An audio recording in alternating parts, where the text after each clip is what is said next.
Nous implorons à Dieu d'être notre antipoison, notre antidote. Parce que mon frère Marche, il a été empoisonné. Ah bon? Oui. Par qui? On ne sait pas. C'est arrivé comment? Quand? Cette histoire est très compliquée. Moi, je me rappelle, un matin, pendant que tout ça se passait, Michel restait quand même assez fort. Fort dans l'esprit. Pour vous dire ce que les gens ne savent pas, il se réveillait tous les matins vers 5 heures, il allait à la montagne. Il allait prier à la montagne. Et il redescendait vers le soir. Et puis il allait quand même au studio, il essayait de s'accrocher à quelque chose. Un jour, mon frère m'appelle, André, et me dit c'est bizarre, j'appelle Michel, mais il répond pas. Je peux vous montrer mon téléphone. On commence à l'appeler, il répondait pas. C'est tard dans la journée qu'on a appris que mon frère avait été enlevé, menotté, avec tous ses musiciens. Et qu'est-ce qui s'est passé en fait? On ne comprend pas trop cette histoire.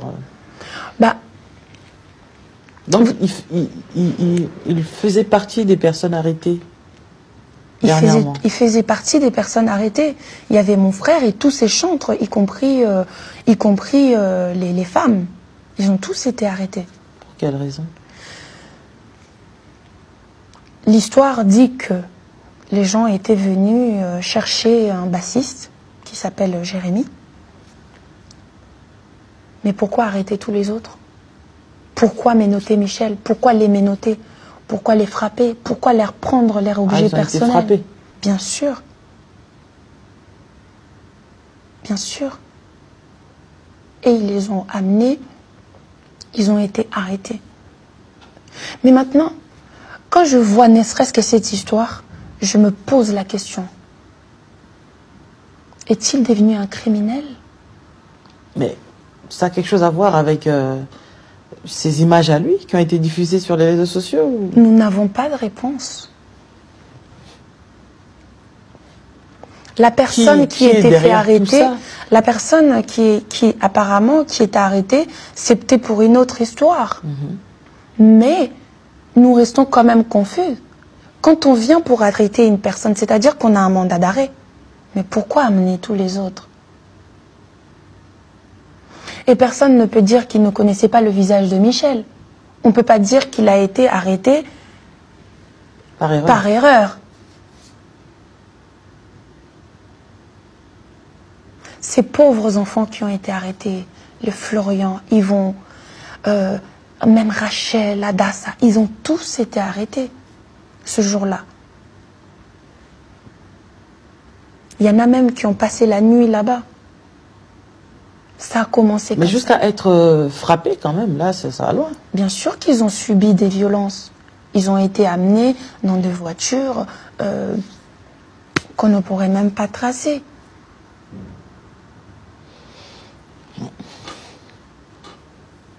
Et moi qui pensais qu'il commençait à avoir un peu de justice dans ce pays. C'est pour ça, en fait, que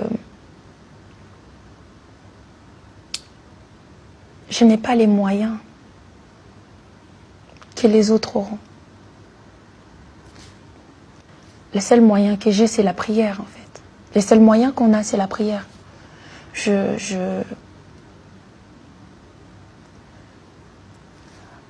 quand vous voyez en fait ton petit frère, parce que quand c'est comme ça, j'ai envie de dire mon petit frère, se faire arrêter pour une raison qui n'existe pas, pour un motif qui n'existe pas, et qu'on n'a même pas la... C'est un enlèvement en fait. Tous ces jeunes. Moi, je me rappelle jusqu'à tard le soir, j'appelais Florian, j'essayais de savoir comment il allait, où il était. La femme d'Yvon était complètement paniquée. Ma mère s'est retrouvée à l'hôpital avec... Mais il n'a pas porté plainte? Non. Mais pourquoi?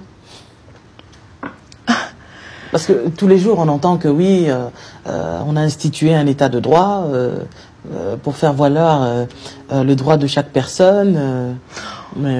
Michel fait partie de ces personnes qui peuvent subir des choses en disant « Ya Lucie, Dieu va faire ».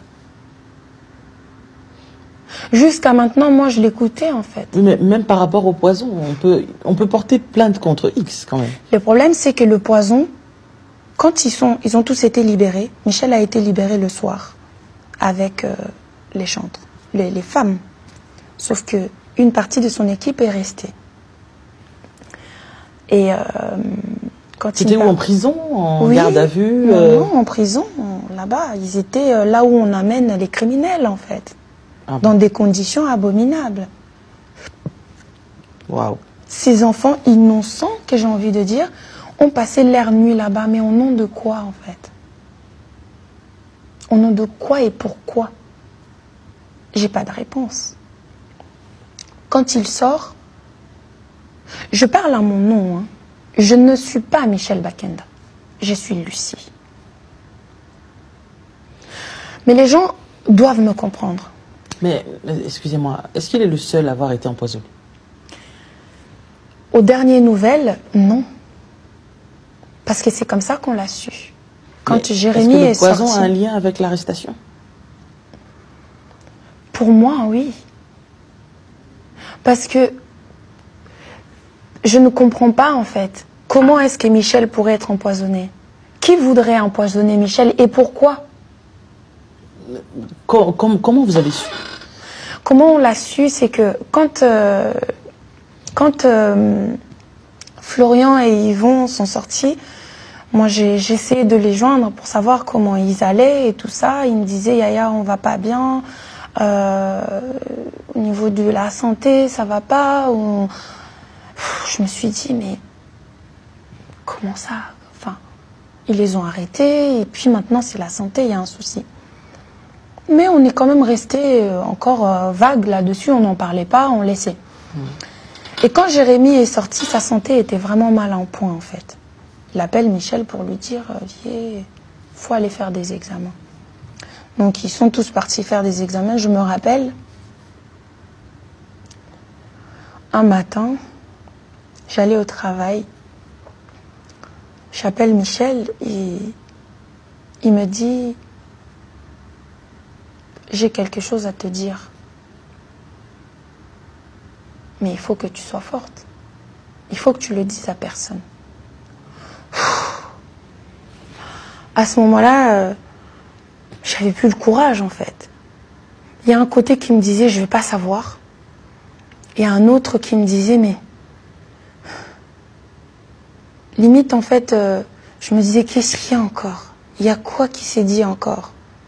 Vous voyez, à ce moment-là, je me suis posé des milliards de questions, mais en espace de 5 secondes.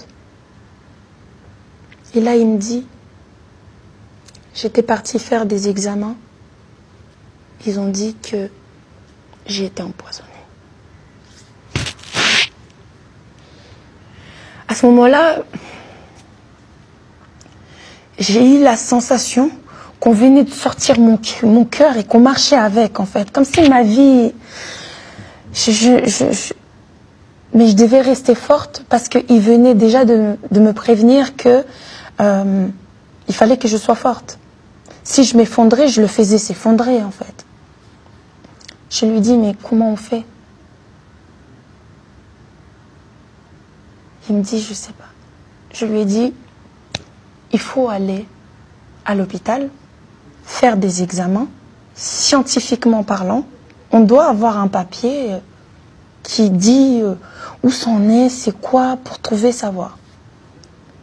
Et la première chose que je lui dis, c'est que tu as un visa de Canada, tu as un visa des États-Unis.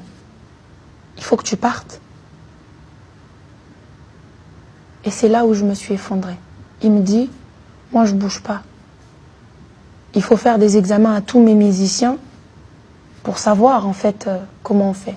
Si moi je pars au Canada et ils se font soigner comment? Évidemment, en tant que grande sœur, j'étais énervée.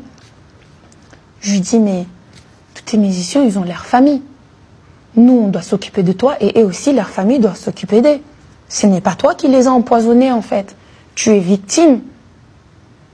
Il me dit, non, je ne veux pas parler comme ça et il raccroche le téléphone. J'avais perdu le peu d'énergie que j'avais en fait ce jour-là. Je me suis dit, mais comment je vais le dire à ma mère? Elle est déjà anéantie par des vidéos. Mais qu'est-ce que ça va lui faire, le poison?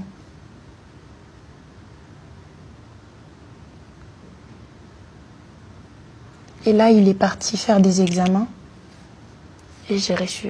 Il m'a envoyé les résultats. Il avait des présences de métaux lourds dans son corps. Les organes n'étaient pas touchés.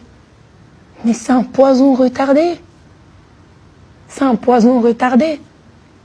Pendant ce temps-là, tout le monde pense qu'il va bien. Mais non, il ne va pas bien. C'est un poison retardé. Il y a de l'arsenic dans son corps. Maintenant, c'est même plus la peur de vidéo avec laquelle je me réveille chaque matin. C'est la peur que lui ne se réveille pas qui m'envahit en fait. C'est la peur qu'un jour, ça arrive à un point de non-retour. Mais c'est pourquoi? Qui a une réponse à ça? Si je n'ai pas gardé le silence aujourd'hui, c'est à cause de ça, de ce poison. Mais pourquoi et au nom de quoi? On ne peut pas rester. On ne peut pas rester dans l'ignorance face à ça. Là, ça veut dire que non seulement ils ont commencé par sa réputation, mais ils ont voulu aller plus loin, c'est-à-dire toucher sa vie. On ne peut pas. Je comprends tous ces gens qui ont été déçus.